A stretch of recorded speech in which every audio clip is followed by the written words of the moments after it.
may na-discover kaming bagong kainan sa Tanawan, Batangas na nagsiserve ng masasarap at solid na pagkain pero swak sa budget at hindi mabubutas ang bulsa mo.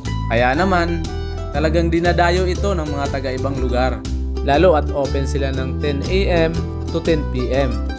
Kaya perfect din itong tambayan ng magpa-partner, family, at magtotropa.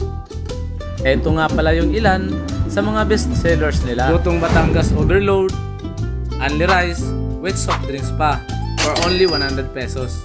Sizzling Tofu, 89 pesos. Sizzling Pork Kare-Kare, 129 pesos. Sizzling Garlic Pepper Beef, 129 pesos. Crispy Pata, 250 pesos. Good for 2 to 3 packs na. Pork Katsu for only 99 pesos.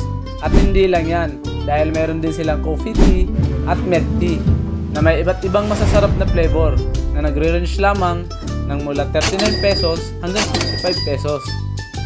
Alam nyo ba na malapit na ang kanilang anniversary? Kaya para sa inyo, meron silang magandang ino-offer na promo. Lahat ng meal nila ay only rice na with soft drinks pa. Mag-add ka lang ng 20 pesos. Kaya ano pang hinihintay nyo? Sugod na sa Tribus Grill and Sizzling. Sa mga gustong magtanong, direct message lang kayo sa kanilang FB page, Tribus Grill and Sizzling. Ito nga pala ay matatagpuan sa Barangay Ambulong, Tanawan City, Batangas.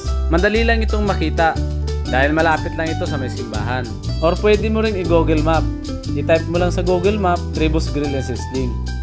Muli, maraming salamat and God bless.